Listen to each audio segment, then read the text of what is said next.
Know what? You're right. Yeah. You're right. Now it's recording.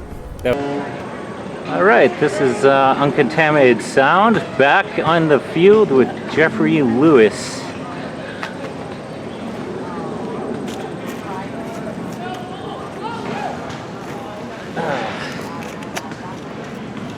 I'm not used to this. So, You do a clap synchronization? no. What's your method of syncing up audio and visual? I don't know. That's a good question. I've just been figuring it out as I go, to be honest. I started a series basically as a photographer going backstage doing intimate candids of performers, musical performers and stuff, and started the concept late 2019 of how do I go deeper than just stills. I want to kind of really dive deep into the creative process and why people continue to pursue their respective craft and how they manage to make a living from it too, and just get to that level of professionalism and creativity, and I'm just fascinated with it. So initially it was on site like this, and then went to Zoom, of course, and now this is great to kind of get back in person, and particularly with the likes of yourself and your breadth of work, and so I guess, Jeffrey, where to begin? How did you get into this journey? I guess you're recording and the levels are alright. How's that? Is that actually? It's recording now. Yeah. Cool. Yeah. Feel like in Premiere or Premiere, I would I'll just add the audio over the video. Alright. Because I don't know, the Tascam that I'm used to would have like a solid red light if it was recording. Is this one? Oh, you know what? You're right. Yeah. You're right. Now it's recording. That was like numbers are moving along. Yep. Yeah. How's your battery power? Pretty. It's 2 bars, but that's actually what I needed to refresh as well. But how many interviews have you done that you haven't recorded? It's been like I'm up to 42 conversations. Most of them have been on Zoom. But I mean, how many? The not pressing record is always a danger of doing interviews. Yeah. Good to avoid that mishap. Well, it's actually this would be the first one I use this guy for an interview, because Zoom, and then when I was at the first 4 episodes, I had just mic, like actual handheld, and I just set it up on a little tripod and kind of set it in between. So this is the first time kind of having this guy. Yeah, I love those things. Yeah. I got this as a gift from my partner, maybe in April for my birthday. So I was kind of playing around, recording sounds and the wind and stuff like that. So where do you begin in your journey, man? How did you get into music and illustration and all that? How did you begin your career? Well, I was making comic books like since I was a kid. I was always into drawing and making comics, and I just figured that was what I was going to aim towards being when I graduated from college. And I was spending a lot of time drawing and spending a lot of time working on comic books, and I was 21 at that point. 1997, and I started there was a guitar in the apartment where I was living, and I started kind of learning how to play some, I was playing some very rudimentary guitar stuff and started making up some songs, and then the Sidewalk Cafe open mic on Avenue A at 6th Street was a Monday night open mic. I kind of realized accidentally that was something that happened on Mondays, so I started hanging out there pretty much every Monday starting around spring of '98. Yeah. And I would just play songs there, and I would always bring my sketchbook and draw the other performers, and I started being able to sell my comic books there. I would play and I would say, by the way, I have these comics that I make, and I also have a tape of my songs that I made in 1998. So the tape would have a little fold-out comic book in it, and that was just my way to just get a start, because anybody could play at Sidewalk, anybody could just show up at the open mic and have a chance to play. And if not for that, it's hard to imagine that I would have had an opportunity to get a start, because I certainly wasn't on any kind of level of making a demo and submitting it to clubs, or even having the intention of playing clubs or having a fan base. It was just very casual and easy, and a very like a sort of an inspirational environment, just to see so many people making things. And they had a little fanzine there called Anti-Matters that would come out once a month that kind of reported on all the things happening at Sidewalk Cafe. It would review people's releases, and I would review the gigs that were happening, and just have interviews with people. So it was like a whole little world of music to fall into. Oh, cool. And I just became the guy who just would hang out and draw a lot. And, you know, slowly after hanging out there for a long time, meeting other people, that sort of, not that different from what I'm doing now, really, just making stuff. Well, can you dive into how did you develop your visual style, and then also your vocal style as well, because you have a very unique style on both. So how did you develop that, I guess? I didn't really, I guess as any artist, anybody who's like making anything, you go through phases in your life of discovering new things that become so exciting and inspirational that you start figuring out, well, how do I do that? So, making comic books and drawing, it was from like a very youthful interest in Marvel comics, and from being a young kid, always being into just reading as many comics, Ghost Rider, Rom, Spider-Man, and then as I got a little older, that became X-Men and ElfQuest and Badger, and started getting into Alan Moore and Frank Miller, and these kind of slightly more sophisticated things that were starting to happen in the mid-late 80s. And each time I got into some new character or new thing, Nexus by Steve Rude, or discovering 60s Jack Kirby stuff, that would kind of be like what I would get into drawing. I would be trying to copy the style of how they did these characters, and maybe I was at that point 13, 14, 15, and it was like, I fell really in love with the Alan Moore Swamp Thing stuff, so I was trying to learn how artists like John Tottleman did their real sort of streaky ink lines, and I would be doing a lot of art trying to copy that. Or if I was really into, Frank Miller's stuff, my sketchbooks would be full of trying to draw Batman like that, or trying to figure out how he did all these scratchy, cross-hatching lines. And from one thing to the next, it was just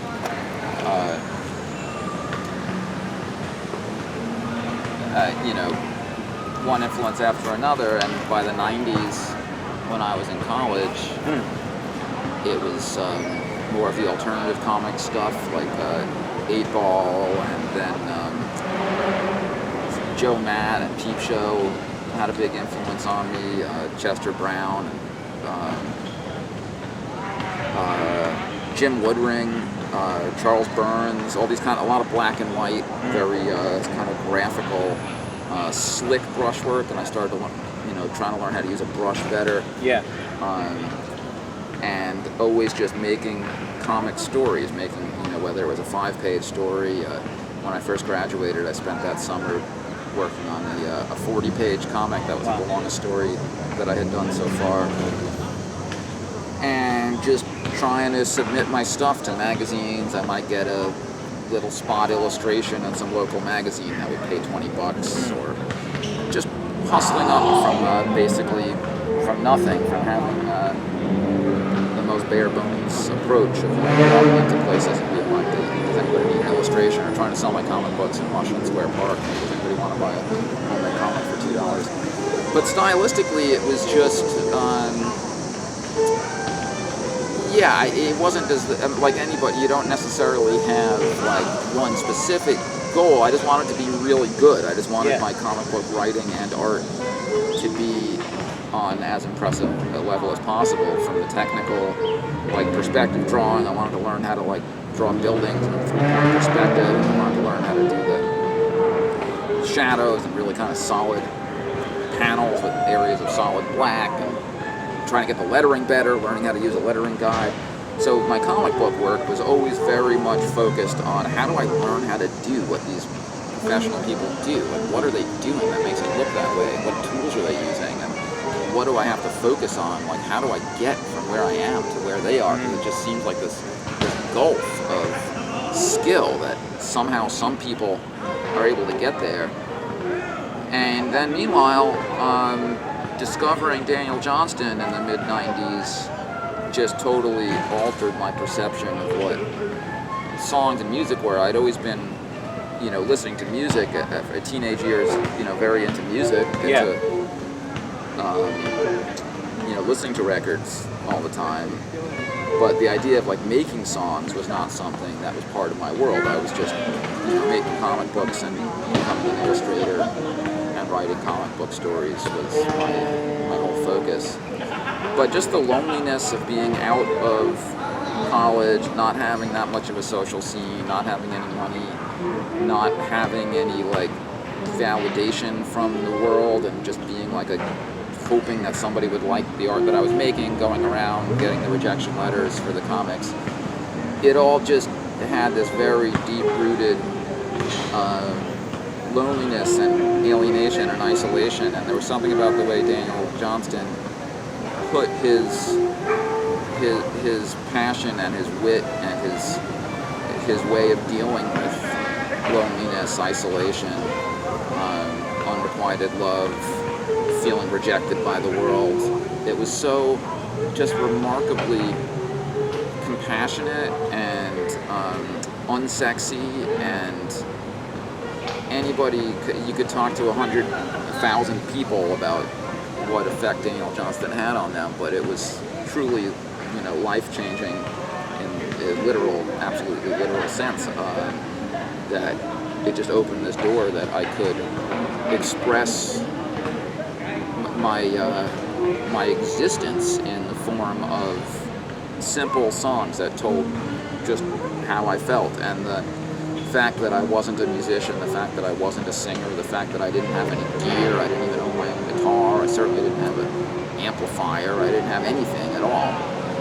That was like not a mark against me. That was like, it could be a badge of pride. It could be a way of approaching making up songs that was like just the way Daniel did, where it was like you just dispense with everything extraneous, and just the song is the only thing that's important. And it was just a complete sea change in my perception of songs and music. And I think coming to it as a non-musician, essentially as a comic book artist, as a sort of failed, struggling, starving, lonely artist, just wandering around New York, it just found a home in the songs that I was making in a very a kind of like direct, straightforward way that was different than what anybody else at the open mic was doing, for example. So even from my first appearance at Sidewalk, from the first time I played a couple of songs there at a Monday night open mic, it was immediately striking to people that I was doing something that was very different than what other people were doing. And the fact that I was also doing all this art, they were like, who are you? Like, what are you? Like, people were just like, they were struck by my presence there, but it didn't, it didn't necessarily win me any friends immediately. I was really hanging out there like all the time for probably like a year before I felt like I knew people that, where I could like walk in and have somebody to hang out with. I was just there in the corner with my sketchbook, always just drawing the performers and showing up every week Monday night with new songs to play. But sort of infiltrating things in the sense of I always had my tapes for sale, I always had my comic books for sale. So more and more people were like getting my stuff And it was such a small scene that it wasn't that hard to, within about a year, I was like a real presence on that scene. I had a function, I had a role in this tribal sense of like, I was the guy who did that thing, and it was appreciated by certain people around there. People might write a review of my new tape in a little fanzine, or So it just felt very validating. So it was just irresistible to spend more and more time doing that. But I never developed it's very different than doing the artwork, where I could say I want to learn how to use a brush the way Gilbert Hernandez does, or I want to look at the artwork of Dan Clowes, and like, how much of this is a pen and how much of this is a brush, and if it's a pen, what kind of pen is he using? All of that kind of very like curious scientific technical approach to drawing is completely not the case in my music approach at all. I never, ever to this day would I hear a singer and think, what are they doing? How can I do that? Really? No, I just open. And people ask, like, how do you come up with melodies? I don't come up with melodies. I just open my mouth and whatever. Right? It just doesn't make any. All that stuff doesn't make any sense to me. I just never think about it that way. So I can't really say that I have any developmental, stylistic approach to music, other than just what I want to hear, the kind of songs that I want to exist. I just make the stuff that I think that gets me passionate about it. Now, did you just have to teach yourself like instruments and recording and stuff like that? I mean, which is not to say that I know those things to any great level, but I certainly have just through osmosis absorbed over doing it for so many years now, over more than 20 years now of singing and making, actually 20 years of making my living with singing and playing these songs and making these songs. It's just accidental and inevitable that I now can sing more, and I can play more, and I understand a lot of things that I didn't know at all at the start. I understand what a sound check is. I understand what a monitor is. I understand that maybe maybe you should put a little reverb on the backing vocals or something. Things that I was just not interested in knowing at first. But you just get to know them, and then the same thing with recording, making increasingly. I still make plenty of just basic record. I'll just make up a song and I'll record it. Just me sitting with a guitar on any kind of recording device that's available, and then that basically is the recording of that song. But I've also at this point had a lot of experience with making like studio recordings with other musicians, with a band, doing so much touring, so much work to make different kinds of albums, and just learning. I don't know any engineering, like I wouldn't be able to do the recording and the mixing board stuff myself, but I can listen to it and say, I think we need to bring the keyboard up here, and what would sound really good is if the bass line like changed at this part, go back to the part you were doing at the beginning, just a sense of confidence in my own intuition about those levels of things that don't relate strictly to the making of the song, but relate to, say, the arranging of the song or the sound of things. I've gotten more confident in my own aesthetic preferences to be like, this is what I want. This would sound good, I think. Now, did one thing or the other have to take a back seat? Like, say, when your music picked up, did you kind of have to loosen up on illustrating a bit, or did you, you say on tour, were you always drawing as well? Like, how did you balance both at the same time? And which picked up first, I guess? Like, or was it that we were hanging out under trees? Oh yeah, was that a good luck shot? Well, for the pigeon maybe. The art definitely suffered, and you just can't do everything to get to that level of skill that somebody like any of the great comic book masters, whether it was who, I could keep spouting out names, but Yeah. they did not have music careers. They Focus. They on were the working comics, all day long, every day, passionately on what they were doing. I mean, whether it was Jack Kirby or whoever you could name, anybody that you would be able to name, the only reason that you'd be able to name them is because they focused to that level on it. So by the time it was like, the year 2000, 2001, 2002, when I actually was, starting to tour and like realized that I was actually making a living with this music stuff, I was trying to continue drawing all the time at first. Any downtime on a tour, I always had my sketchbook. I was always like trying to continually make comics and illustrations, but it was just inevitably, you literally couldn't focus on it in the same way because there were other things to think about. There were like, I broke my A string on stage last night. I need to now that we're arriving in, Boston, like if there's an hour before the show, I'm gonna have to run out and find a music store to get an A string and make sure that it's like tuned up, before I get on stage. And also, where are we gonna put the merchandise table tonight? It would be better if it was by the door because there's good lighting there, and that way people can see the comic books that I'm putting out. Did we put the guest list names in yet? Oh right, Linda and Tommy said they were going to come by tonight. I didn't put them on the guest list before. Can I tell it? And then it's like, oh, I didn't draw it all today. Yeah. And that's sort of been the way that it's been. I've managed to keep up with. I'm still making comics. I'm about to finish my new comic book issue, and I'm making a new illustrated song project that I'm in the midst of at the moment. And I've never stopped working in sketchbooks and making comics, but I certainly was diverted from the path of focusing on that because I just followed the path of least resistance, and I was like, people are really responding to this music, and I was really responding to it too. The music had a lot of power and interest for me, which it still does. So, but yeah, you couldn't become somebody at that level unless you were like totally focused. Yeah, totally. Now, did you have to adapt? I assume with the pandemic regarding music, how did you go about? I know with a lot of venues shutting down, how did you go about creating music or getting out there again, or I guess promoting some?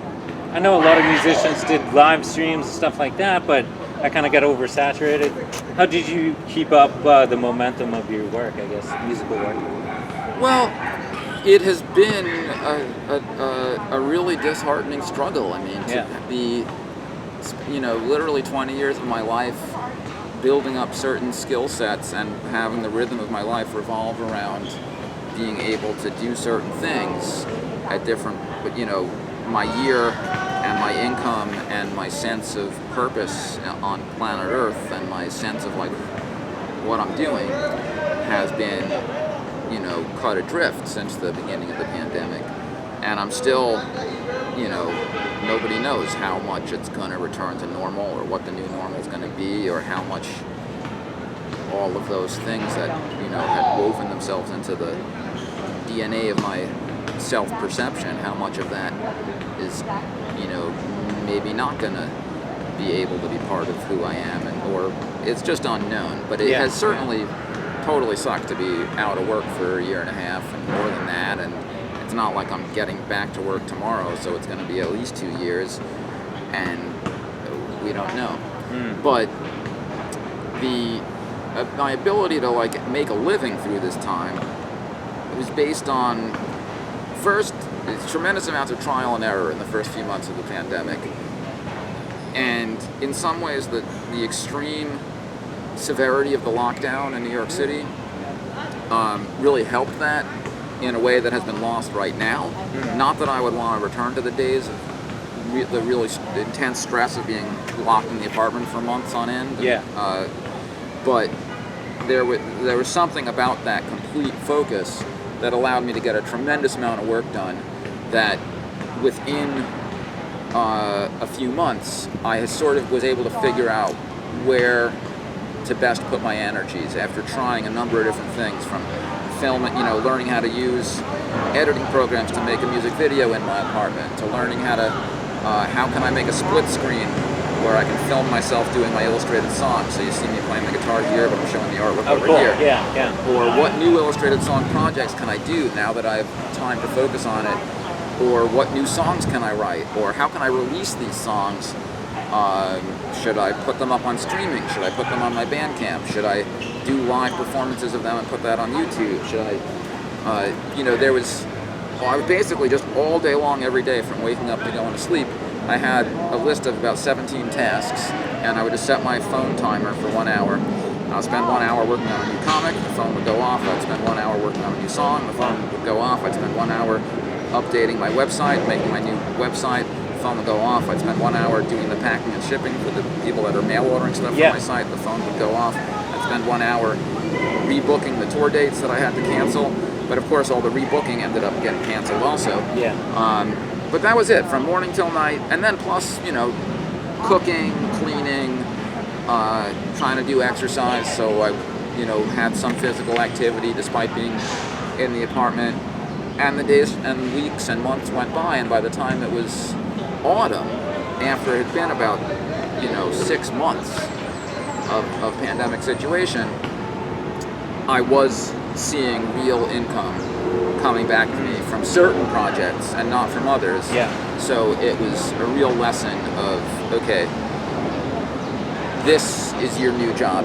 All these things that you were attempting that might be your new way of surviving in this new environment, stick with this one, discard that one, focus on this and this and this. So that's been what it's been like, but that has shifted also, because people's ability to be enthusiastic about, you can't survive on charity as an artist. Like, it's people's idea of wanting to support you.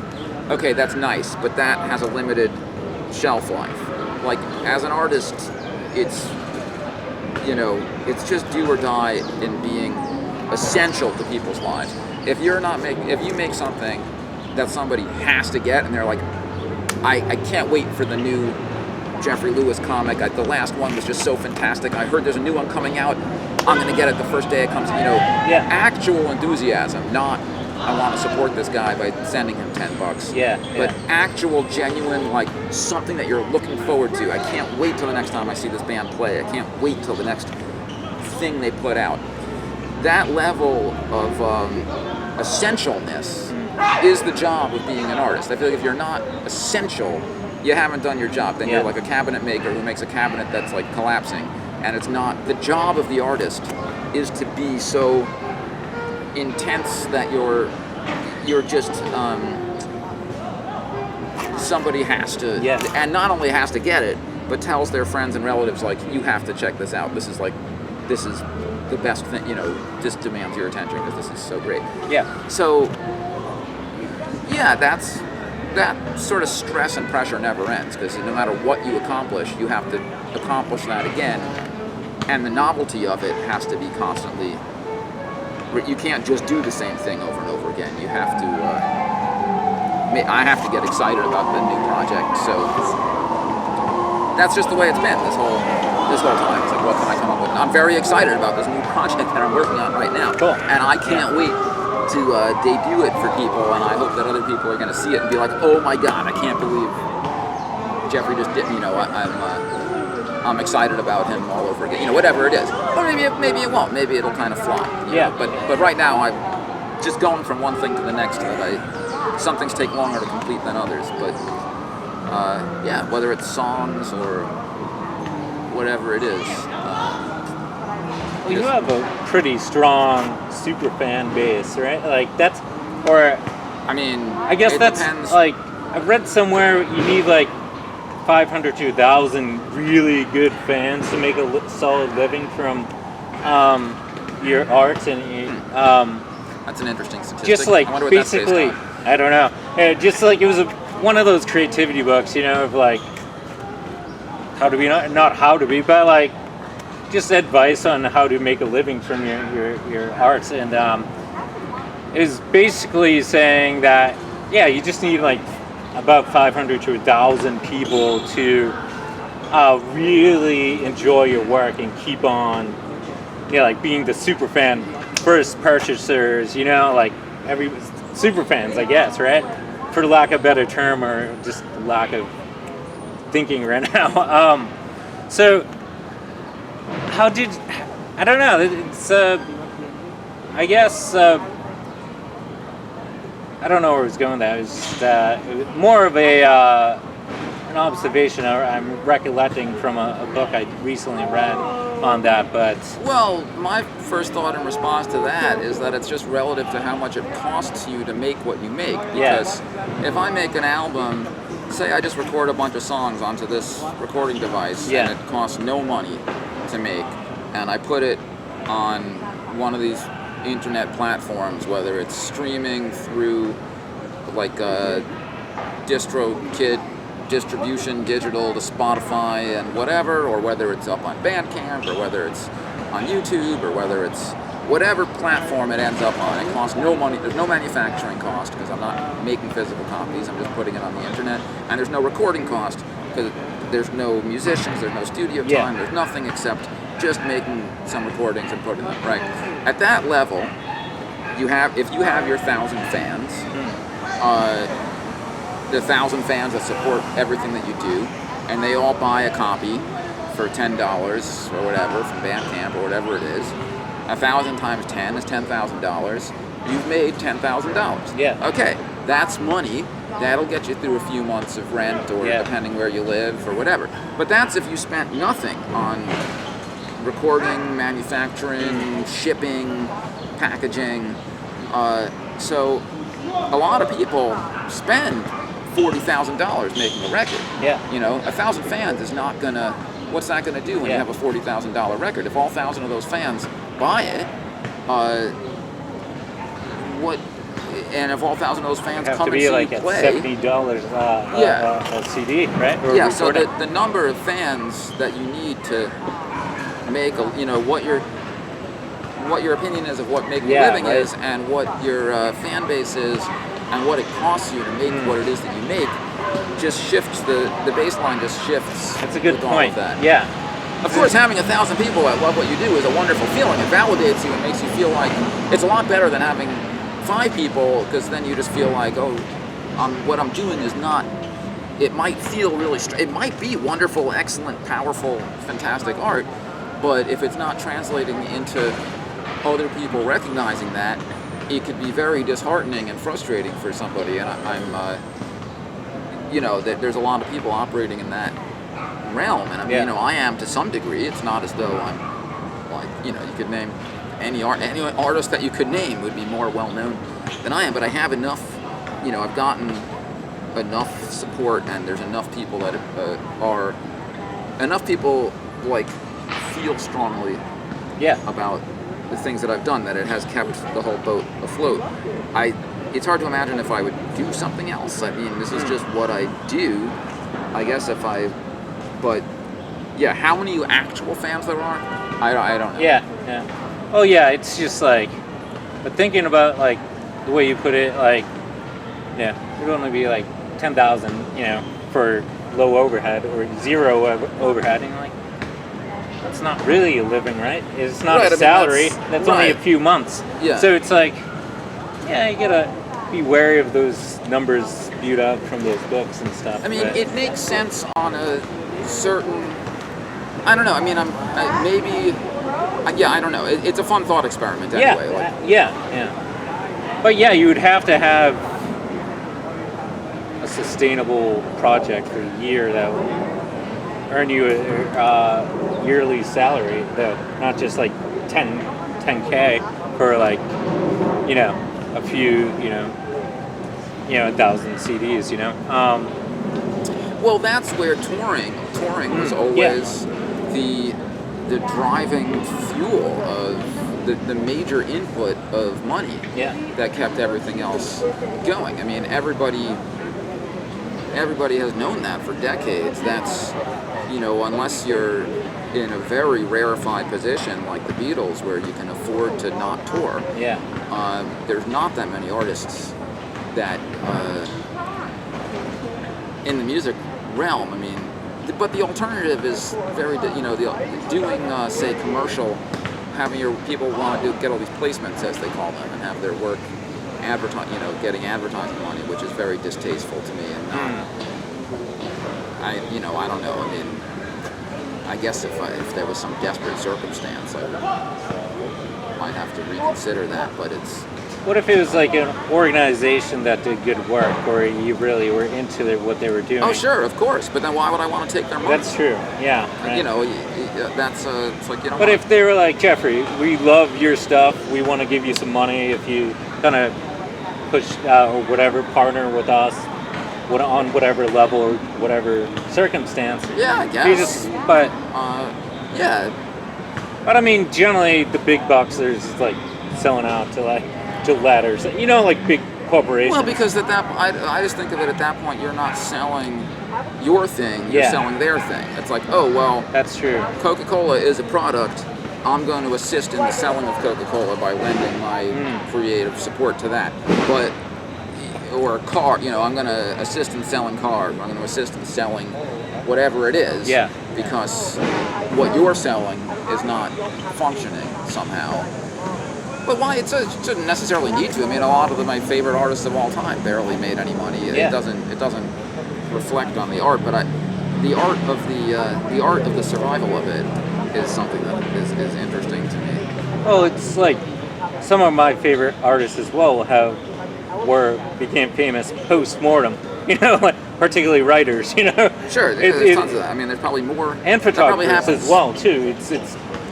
That probably happens proportionately more in that direction almost, or like half and half, that you're not, so I'm in such a lucky position that whatever happens next, I've managed to have 20 years of living success as an artist, which is more than a lot of people have had, so,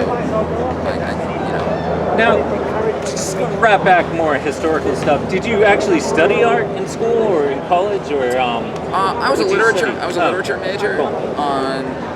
But I was always drawing. I just was especially in college, I just was drawing. I was just developing my skills just on a daily basis. I was filling up sketchbook after sketchbook in a very dedicated, I want to master this kind of way. But, that was part of why I didn't want to be an art major, was because I would have had to do all this other stuff. If you're an art major, you got to do painting, photography, pottery, X, Y, and Z, all this stuff. And I was like, I just want to draw. Yeah. I want to make comic books. You already do it. You didn't make them really well. And the only way to get better is to do more of that. Yeah. So I felt like I'd already kind of made that connection that, like, if I want to do this and get better at this, you spend a lot of time doing it. Yeah. And taking a photography or pottery class is not going to help me with that. It's just going to waste my time. Yeah. But I did want to take literature because I was very interested in getting academic work done, and I think that kind of academic way of critical thinking and that way of having to write learning how to compose an argument, how to write and analyze and compare things, I think stood me in very good stead in terms of writing comic books, writing songs. I didn't think of it that way at the time, but I think that the thinking of words and grammar or whatever, I don't know. I think that feeds into what I do somehow. Yeah, in tandem, it's kind of you're constructing stories, with comics and your storytelling and your musical work as well. So, and then that parallels with your literature studies. So there's always the story arc to the work you kind of do, right? Particularly in comics, you have that story arc kind of form. So how do you kind of approach new work, I guess? Like, is it just like, I want to have this new, how do you, I guess, like, I don't want to say inspiration, but how do you approach like a new project or a new idea? Do you tackle it with the same methodology, I guess? Or, well, I assume it would have to be kind of similar with illustration, but I guess song-wise, or in recording-wise, or just any other projects, like how do you take like a new idea and formulate it into your own, and put it into the world, I guess, if that's even, concise. I don't know. I'm sorry. Well, I try to go to an open mic every week if I can. Yeah. That wasn't happening during the pandemic, but it was starting to happen a couple months ago, and I've missed the last couple of weeks, but I have been trying to go every Sunday to this open mic in Brooklyn, and that gives me a deadline to create new material each week, so it's like I have to write at least one new song or 2 new songs each week, and that's just, you just sit down and do it. You're like, it's going to be the Sunday open mic. Nobody there cares, they don't, but I just like giving myself that assignment. It just keeps me working, keeps me like adding to my pile of songs. I just like sort of working off of this pile of songs, and then I can kind of within the songs that I've written within a certain period of time, in a year or something, within that pile of songs, there's a few of them that might seem strong enough to me to really kind of consider to be part of the songs that I would play or put on an album, or make part of a list of songs. But the methodology, I don't know. You just sort of start after. Jack London said something like you have to chase down inspiration. You have to chase down inspiration with a club or something like that. Sometimes some idea or concept strikes me out of nowhere and delights me. It just brings me a lot of excitement and delight. And I have to do that. And sometimes it's something that might take a long time to actualize, but it just strikes me as such a compelling or tantalizing thing, or I could just see that it would function in a way that endears me to it in some way. So I'm like, I have to try to make that happen.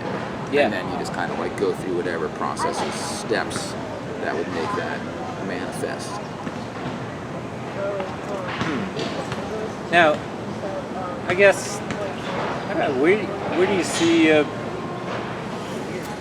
what do you have? Do you have any gigs booked this for the end of year, or have things still been kind of slowing that note? Well, I haven't with been. The, I just haven't. Delta kind of. See, I'm not scared. I'm vaccinated. Yeah. I don't fucking care. I'm safe. Everybody who's vaccinated is safe, and the thing that keeps me from booking tours is that it takes so much work to book a tour. It takes so many hours of emailing, negotiating the deals, figuring out the travel, figuring out many details that go into the organization of it and the promoting of it, that if I do that and then have any of the promoters get skittish and say, hey, the numbers, the statistics in St. Louis are going in the wrong direction, we might have to pull the plug on this gig, or we're going to move it to a smaller space, or it has to be in the backyard that can only fit a certain number of people, and we can't have drums back there, or or whatever it is, that level of uncertainty is too risky to put in. My time is better served using all those booking hours. Right now, the time still feels better served to put that into artistic projects. Because there's only so many hours in the day, and I already booked 2 tours that got canceled. So it's just the amount of work I could have gotten done if I hadn't wasted, complete waste of time. Countless hours and effort. How do I word this email so that I make sure that the opening act at this gig in Orlando is going to bring the drums so that we don't, complete waste of time. So until such time as I see enough tours starting to successfully happen that it seems like the coast is clear. And maybe the way to tentatively get there is to start booking little jaunts. Maybe we should do Baltimore and Philly. Maybe we do, whatever, Boston and New Haven. Little dipping our toes. Like last weekend we did, this festival upstate and a show in Woodstock. So it felt, it's all right, finally back on the stage, reconnecting with people, getting to play some of the new songs, getting to sell some of the new comic book stuff. But it's still not, I'm still not looking at any substantial gigging yet. If something fell in my lap, I would do it in a heartbeat. If somebody had a tour booked and was like, "Do you guys want to be the opening act on this tour?" I would totally be there. Yeah. But in terms of doing the booking work myself, I'm still like gonna wait a little while. Yeah. How was the crowd in the Colony? How was that? Well, once again, I was like, all right, time to start booking some shows. I had this offer at this festival upstate. I was like, if we say yes to the upstate festival, we might as well do at least another show or two while we're upstate. Yeah. So I reached out to Colony because I really enjoyed playing there in the past, and we booked the show at Colony. And then, just as I feared, a couple weeks before the show, the promoter's like, we decided to stop doing indoor shows. We can do it as a free show out in the beer garden. You'll get half the pay, now like the pay is going to get cut in half, and you're like playing in the afternoon to a bunch of like lunch patrons that are not, it's not like a dedicated ticketed, it's a free show, so it's just like whoever happens to be. So then there's like a certain, it's not the same as playing a club gig to your own fans who have bought tickets and in a proper environment like that.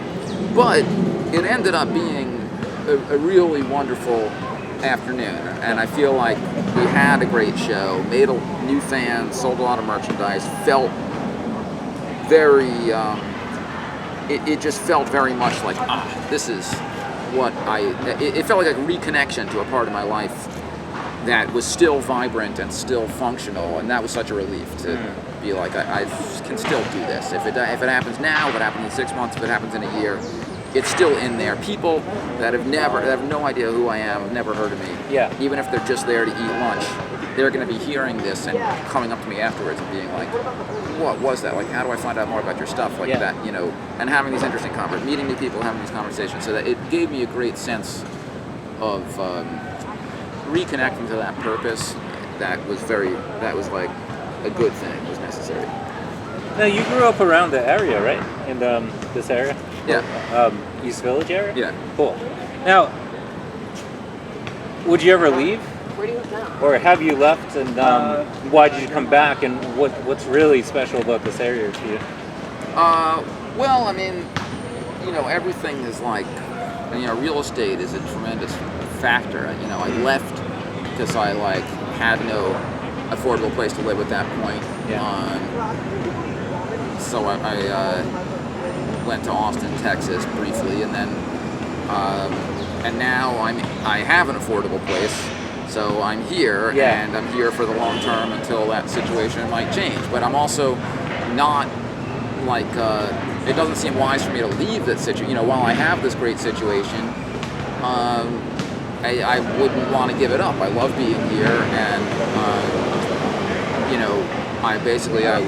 I'm quite happy to be here for the long term. If I got to be somewhere, this is a good place to be. It's also ideal as a traveling musician because New York City is, first of all, you can fly to anywhere. It's very easy to fly to anywhere and back to here. It's such a travel hub. Yeah. And it's also equidistant from the two sort of like touring meccas of, you have the west coast of the USA, 3,000 miles this way, and you've got Europe 3,000 miles that way. So they're equidistant. You just sort of have the whole touring Western civilization as much at your fingertips as it's possible to, because if you lived in, the middle of America, then you have both coasts, but getting to Europe or England or Ireland would be much more of a difficulty. And if you lived on the west coast, then it would even be a difficulty to get to the east coast, let alone get out to Germany or, Scotland or whatever. So going to Japan from LA, Well, I've never been to Japan. Yeah. That's unfulfilled. I assume you've toured internationally as well, or? Well, I mean, have you done mostly, European shows, or? Yeah, I mean that's part of for 20 years. That was every year was USA tour, Europe tour, UK tour, and sometimes further afield, China, Australia. These things happened. A couple of tours in those locations. New Zealand, Korea. Sometimes just weird sort of extracurricular opportunities to go to interesting places. But never Japan, never South America. I feel like, but those two groups of people really attached to things too. Japanese say. love. That's the word on the street, but yeah, it's not like nobody's beating down my door demanding that I go out there. So whatever they're attached to, it's not me. But it would just be so interesting to be out there at some point. Might as well, but if I'm not going to live forever, it's like if I have the I would love to make that happen. Yeah. Now, any you said you're kind of working on new stuff. Like anything you want to speak about now, like that people who watch this should be really looking out for, or? Well, I guess two recent completed things really. The album Both Ways that I made with Peter Stamfel of the Holy Modal Rounders and the Fugs. These are recordings that we had made like 3 or 4 years ago, and they had never reached a final stage of being completed and released. So finally making that happen, sitting down with those recordings, talking it out with Peter to figure out like just the sequence, certain crossing the T's and dotting the I's to just make sure that project finally existed. It's the third album that we made together, and it's kind of a massive double album actually. So finally launching that, getting that up just digitally, and making an album cover for that, having that exist in the world. I was really glad to see that project to bed and like kind of get that done. So that's the most recent like release, and it feels like a significant release to me just because it's like a double album and it's kind of the apotheosis of my like 10-year collaborative relationship with Peter Stamfel. He's in his early 80s now, and it just seems very unlikely that we would have the opportunity to do something like that again. So this was like something that needed to be fully expressed. And then, like I say, I'm finished with my new, well, not entirely finished, but my new comic book issue, which is issue number 1 of a new series. Oh, cool. I completed my previous series at the 13th issue, and I wanted to start a new series from number 1, so I've just been slowly working on that number 1, like pretty much for almost a year, and I still have like some work to do on it, but it's mostly at the finish line. So that was going to be something that I could have just wrapped up this month and published and launched, but I'm getting involved in trying to get it distributed more professionally and submit it, maybe I can get it to a slightly higher level of accessibility and awareness out in the culture beyond just telling my own followers about it. Yeah, I was going to ask, where would one be able to pick a issue up?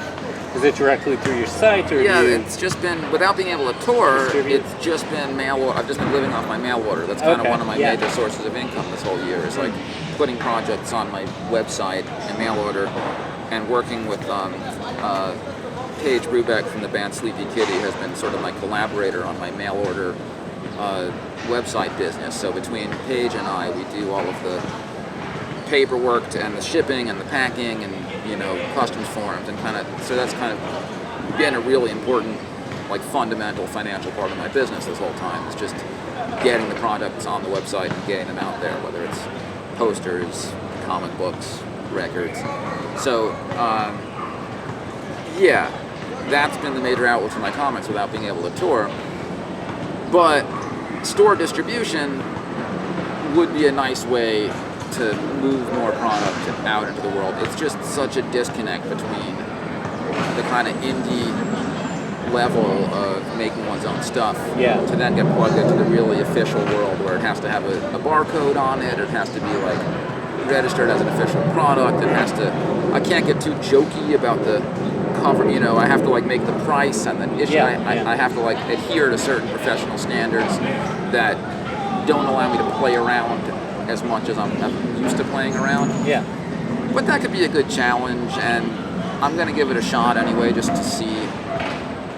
So that new comic issue that is almost done, if it was just me in ordinary times, it's done, I publish it, I put it on my website, start selling it. But because I'm trying to plug into these other things, I have to submit it to these, so it might still be a couple months. I don't know when that will actually, whether it gets distributed or whether kind of like a review process. Yeah, I guess it's all new for me. So like comparatively, like indie, how do you like produce multiple issues of the same issue, like as a more on the independent level, you can assume like, how do you kind of print copies of like an issue, I guess? For a long time, I've been using a printer in Texas. I was using a previous printer was in Canada, but at some point I switched to using this printer in San Antonio. I don't even remember why. I guess I just Googled printers.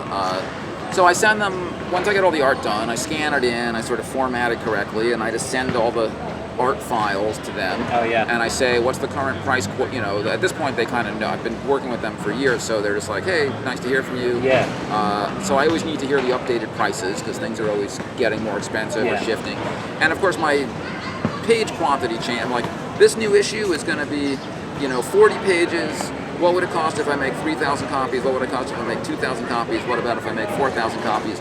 And if I do it on, you know, if it's a 32-page issue versus being a 40-page issue, versus what if I made the cover stock a little heavier? If I made a nicer quality cover, is that going to cost more to ship it to me in New York? So there's a few variables, and I get a few price quotes.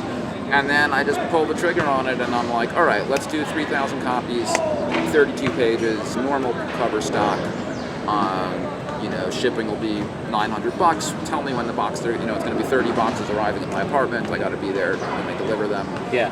To make sure. And then I just have all these, you know, colossal, you know, my apartment is full of, you know, merchandise. I have comics, CDs, vinyl, everything that I manufacture is just filed away. My apartment is like somewhat of a warehouse. With not being able to tour, it just stacks up in the apartment. Like, if I'm touring, then there's the kind of like it comes in, it goes out, it comes in, it goes out. But it has not, that whole cycle has like not found a new rhythm quite yet. I guess to wrap, do you like a more futuristic question? Where do you see you kind of like growing as an artist or in your craft? Actually, one point I can refer back to is obviously testing out trying to get more distributors via your comics. How about your music, and how do you see yourself evolving, you know, in the next couple? I know it's hard to predict anything these days, of course, but I don't know. Do you have any set vision, or are you just in the present moment just creating? You know, it's hard to imagine. Evolving sounds so much more ambitious than I feel like I have a right to expect. Like I would love to think that I could evolve and get better somehow, somewhere. Better at what? I don't know. Writing better songs, that would be nice. Playing better guitar, or singing better, or I don't know. Better what? Better recordings? Making a better album? I don't know.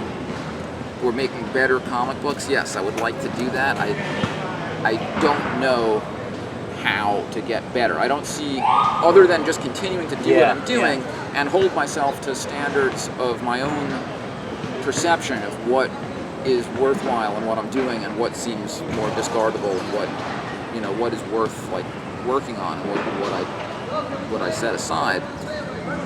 It just seems more like if I'm lucky, I can keep making stuff that makes me feel as strongly about it as the stuff that I've already felt strongly about. I can't really say that I have a realistic ambition of getting better, but it would be wonderful. I just don't know, after,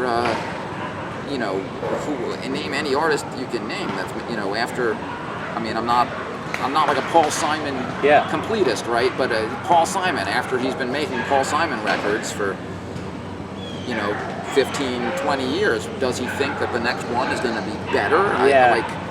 Maybe he does. I think to reframe that, I guess, would be, or to reframe the perspective would be, I guess, then not evolve into something better, but how do I continuously create after 20 years and continuously do it? Because I've talked to guys who performed music and made a living for 40, 50 years. I guess that's the goal, right? That's the dream. Well, it's either that or die. Yeah, it's like, so it's not even a dream in the sense of aspiring to do anything more than live. Yeah. So it's like, well, I don't know. In some ways, I have spent the last 20 plus years being convinced that it was the end. I'm never going to come up with anything worthwhile again. I've given all I have to give, and every new thing that I'm making is not exciting me as much, and maybe I'm out of juice and I just should pursue something else. But then if I just keep on fighting through that, whether it was 1999 or 2002 or 2006 or 2011 or at any given point when it seemed like nothing else was ever going to happen, I just continued and something else happened, and I created something that to me felt like this is the best thing I've ever done, or this builds on what I've done, or this opens a whole new door of I could do more like this, or what, you find something new to get just as enthusiastic about if you just don't capitulate to the sense of failure and the sense of it being a dead end. But that dead end is always, you're just 24/7. It's like there's only a dead end. It's like there is nothing. I don't know what my next song is, or my next idea, or my next comic. It doesn't exist, so it just seems hopeless. I'm like, all I have is what I've already done that's behind me, and what's ahead of me is just nothing. I'm just worthless. I haven't done it. I have a whole empty future. I'm not an artist for the next 20 years. Like, how am I going to be an artist for the next 20 years? It seems so impossible, and yet I just have to keep telling myself if it wasn't the end in 1999, and it wasn't the end in 2003, and it wasn't the end in 2009, then there's no reason why it would be the end now. The open mic is coming up on Sunday. I got to show up with a new song. Maybe it'll be some great song, or not. And where's the open mic, by the way? I've been going to Pete's Candy Store in Williamsburg, just because that's the only one that I'm aware of happening. Nice. Without Sidewalk, I'm still somewhat like adrift. Sidewalk was really like my home for all those years. Gran Torino was an open mic I was hitting. I don't think that one's come back yet. Little Skips is closed. There's always something, it's New York City. Like there's thousands of people making up songs. There's gonna be a place to play. Oh yeah. Cool, man. Well, thank you so much for the combo. I'm just gonna hit and record.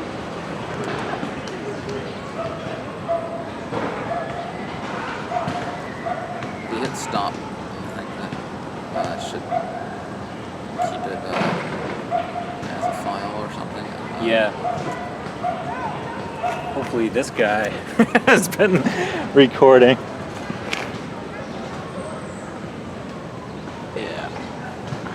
All right.